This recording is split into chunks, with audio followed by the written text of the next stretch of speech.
Hi guys, welcome back to another video. Like I've discussed in my most recent videos, with this quiet patch in Star Wars content coming up, I'm going to be focusing on some of the reading material, starting with the Vader comics. I've just completed reading the 2015 series, and there were some super interesting bits in there, but none more so than the topic of today's video. Without further delay, let's get into the video. Darth Vader knew Luke Skywalker was the son of his former self, Anakin Skywalker, before the events of The Empire Strikes Back, where the Emperor tells him. How is this possible, you may be asking, and that is exactly what I'm going to answer. The following events take place over the beginning of the 2015 Darth Vader and Star Wars comic book series, set just after the events of A New Hope.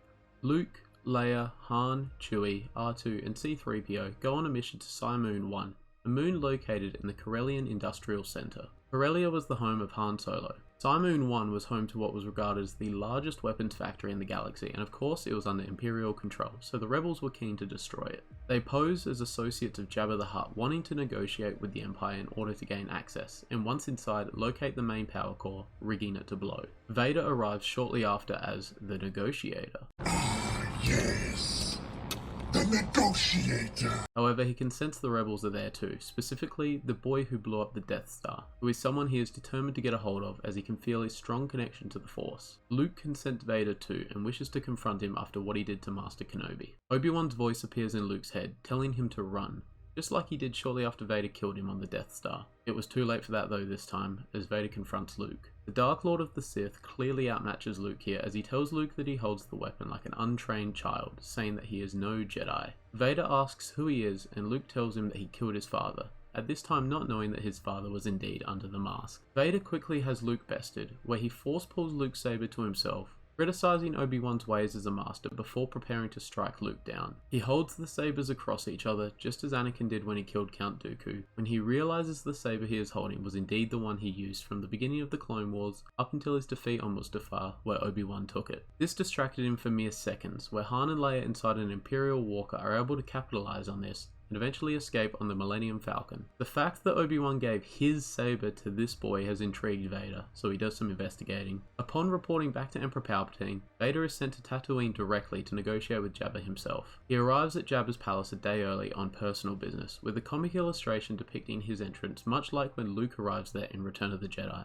It's revealed at the end of this comic issue that Vader wishes to hire 2 bounty hunters to undertake work for him. Boba Fett and Black Krrsantan meet with the Dark Lord. Black Krrsantan is sent off on a separate mission. However, Boba Fett's task is to track down the boy that knew an Obi-Wan Kenobi and left Tatooine recently on board the Millennium Falcon. Fett heads to Mos Eisley, where he begins to question people about Kenobi and the boy who left the planet with him. We get an insight here into how ruthless Boba can be, where he mercilessly murders everyone he questions who fails to provide him with an answer. He finally heads to the cantina, where a boy attempts to flee, but of course he is captured. After a brief torture or interrogation period, the boy gives up Luke's information. He tells Fett that his name is Luke Skywalker. He's a moisture farmer and a bush pilot who lived with his aunt and uncle, and would hang out at Tosh Station with Biggs and others. In the meantime, Luke has travelled back to Tatooine with R2, feeling lost after his confrontation with Vader. He heads to Obi-Wan's hut, searching for answers. He finds Tusken Raiders raiding the former home, as he ignites his saber and begins to clear the way, before the Sand People run away. He goes inside and finds a box with the words, "For Luke," on it, as a flash grenade goes off, blinding him and deactivating R2, with Boba Fett standing at the doorway. Luke attempts to fight the bounty hunter, although he is still blinded, so he tries to use the Force to guide him. However, Boba's armor is quite noisy, which assists him. Fett still manages to get the better of Luke, hitting him in the shoulder with his blaster rifle. Luke feels the Force flowing through him, as another shot comes towards him. However, he deflects it this time, sending it towards the bounty hunter as they begin to grapple on the floor. Luke's saber is ignited, with Boba on top pushing it towards his face, when R2 saves the day by pushing the box that says "For Luke" onto Fett's head, knocking him out, and they escape. It's revealed that the contents of this box are the journals of Ben Kenobi. However, that is a video for another day. Boba Fett travels to Darth Vader's Imperial Star Destroyer to report, where he informs him that he lost the boy, saying he got lucky. The bounty hunter did however get his name, Skywalker. Vader doesn't reply as Boba Fett leaves, whilst Vader spirals into a silent rage. The Vader comics give us an insight into him reliving the moment Padme told him she was pregnant. He begins to shake his fist in fury as his mind takes him to his transformation into the suit when the Emperor told him that Padme died due to his anger on Mustafar. Vader repeats the name Skywalker as he cracks the viewing window in a fit of pure rage. He demands to speak to the Emperor, who can sense his anger as Vader acknowledges that he is angry, however doesn't raise the subject of this Skywalker boy. He instead tells the Emperor that he will not fail, and that he understands their relationship precisely. I'm not sure if other comic series will change my opinion here, but I believe in this moment he decides to keep Luke's identity a secret from the Emperor, as he begins to plot his own agenda for him. Vader returns to his Star Destroyer's command bridge, as he relives Padme's last moments in life and death, as well as his two brief interactions with Luke, one being when he destroyed the Death Star, and the other on Moon 1. He comes to the absolute certain conclusion that Luke Skywalker is indeed his son, once again cracking the lookout window as he says that Luke will be his. Vader visits the home of Owen and Beru Lars, a place that he had been to as Anakin Skywalker, which we saw in Attack of the Clones. Hoping to find a trace of his presence, he doesn't have any luck there.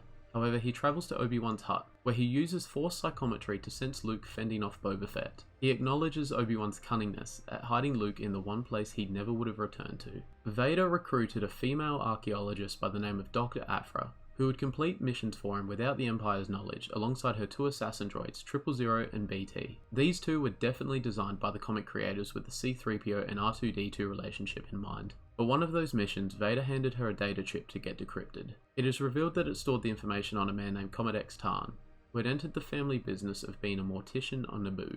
Aphra, along with her two assassin droids and a squad of commando droids, storm Commodore Tarn's home on Naboo and take him prisoner. He lies about his name, however Aphra reads a plaque in his home that says, "Presented to Commodore Tarn for services to Naboo by Padme Amidala." Aphra tells him that her purpose there is because he was the one responsible for preparing Senator Amidala's body for burial. 000 begins to torture him to give up information, and he doesn't last long as he becomes willing to give up what they were after. Aphra tells Commodore about the hologram of Padme's body, making it appear as though she was still pregnant. She continues by giving an altered version of events, saying what really happened was that Senator Amidala had given birth to a boy, which the Jedi took and put into hiding, which Commodore Tarn confirms. Those are pretty well his last words as 30 kills him and they burn the home. It's definitely worth noting that nothing is ever mentioned of a baby girl here. Aphra reports back to Vader confirming what he already knew. She concludes by telling him that Commodore really loved Padme and her leadership, saying it sounds like she was something special. The comic strip does a really good job here of portraying Vader as going into a really dark place, leaving us to imagine the memories of Padme that would have been going through his head.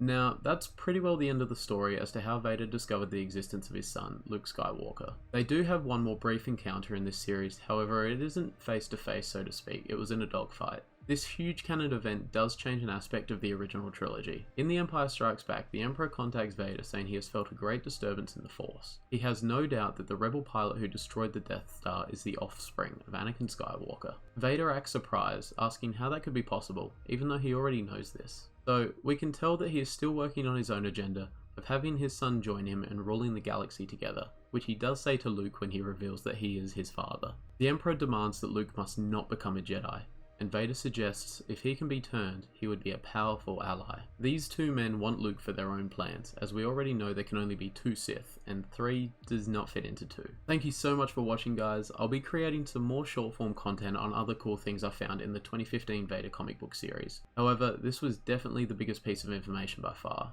It was super cool to see Vader back on Tatooine, visiting the Lars homestead, and even Obi-Wan's hut. I always love seeing bits about Padme, especially references to her after her death, and seeing how Vader reacts to it. Let me know what you guys think of this. Do you like or dislike Vader knowing Luke was his son prior to The Empire Strikes Back? Until next time, may the Force be with you. Always.